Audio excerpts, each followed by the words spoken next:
मैं अरुण कुमार व्यास की तरफ से आप सभी को नमस्कार। आज हम एक पर्टिकुलर रेमेडी के बारे में बात कर रहे हैं। आप में से अगर किसी की शादी नहीं हो पा रही है या डिले हो रही है या फिर एंड मोमेंट पे बात बनते-बनते बिगड़ जाती है या फिर जिनकी शादी ऑलरेडी हो चुकी है उनको मैरिड लाइफ में प्रॉब्लम आ रही है, तो ये उपाय आप सभी के लिए बहुत ही कारगर साबित होगा।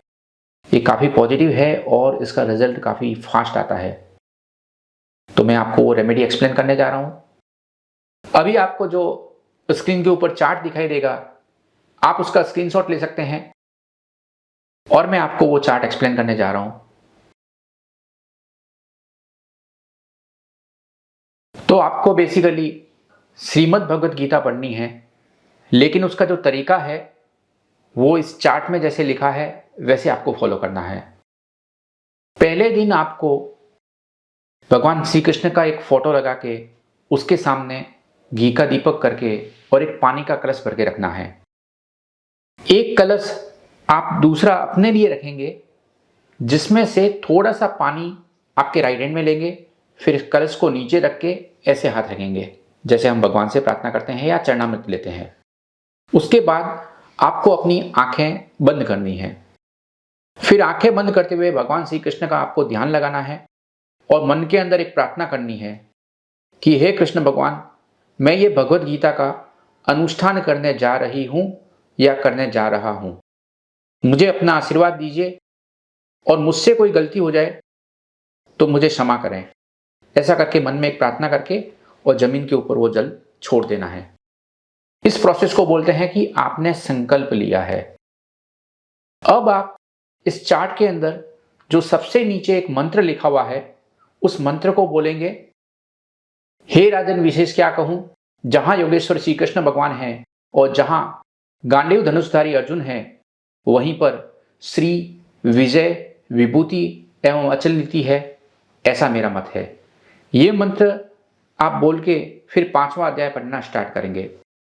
5वां अध्याय जब आपका खत्म हो जाए तो उसके बाद में फिर से यही मंत्र दोहराना है। फिर उसके बाद फिर से ये मंत्र बोलना है और 6ठा अध्याय शुरू करना है।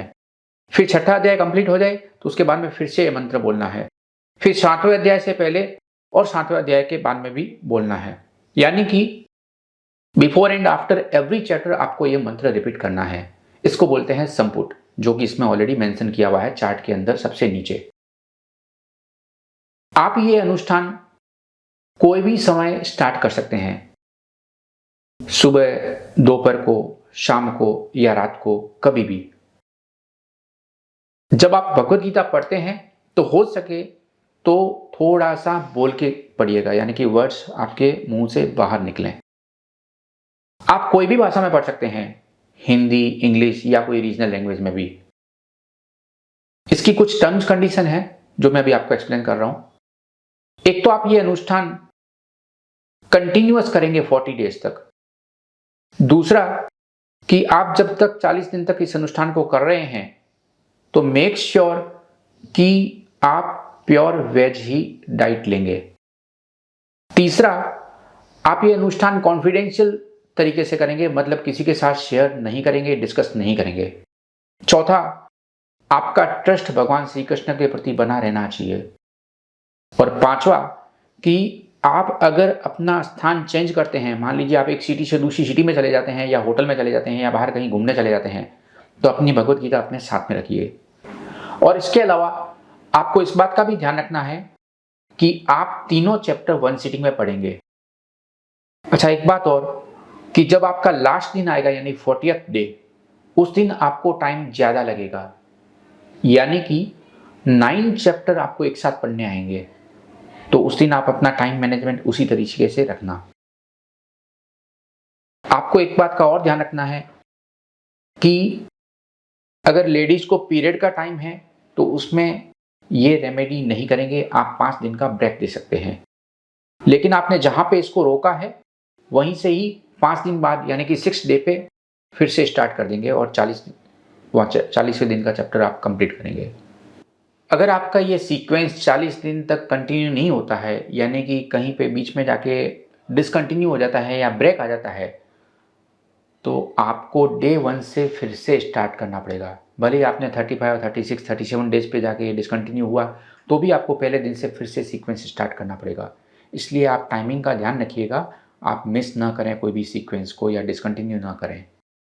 इसके अलावा अगर आपके तीनों चैप्टर कंप्लीट हो जाते हैं, तो उसके बाद एवरी डे आपको श्रीमद् भगवत गीता की आरती जो बुक के पीछे लिखी रहती है, वो आपको पढ़नी है, बोलनी है। लास्ट दिन जब 40th डे आपका कंप्लीट हो जाए, उस दिन आपको 9 चैप्टर पढ़ने को आएंगे, वो 9 चैप्टर आप पढ़ लेते हैं। उसके बाद आपको कुछ दान पुण्य या फिर गौ सेवा ऐसा कुछ करना है, जो भी आपसे बन सके वैसी चैरिटी आपको करनी है। तो मैं एक बार फिर से रिपीट कर रहा हूँ, ये रेमेडी अगर आप में से किसी की शादी नहीं हो पा रही है, लेट हो रही है, या फिर बात बनते बनते बिगड़ रही है, या फिर आपकी एग्जिस्टिंग मैरिड लाइफ में इश्यूज चल रहे हैं, प्रॉब्लम्स आ रही है, ये रेमेडी उनके लिए भी बहुत यूज़फुल है जो लव मैरिज करना चाहते हैं लेकिन कोई कारण से बात बन नहीं रही है। तो ज़रूर आप इस रेमेडी को करिएगा, आपको ज़रूर फ़ायदा होगा। थैंक यू, गुड लक, जय श्री कृष्ण।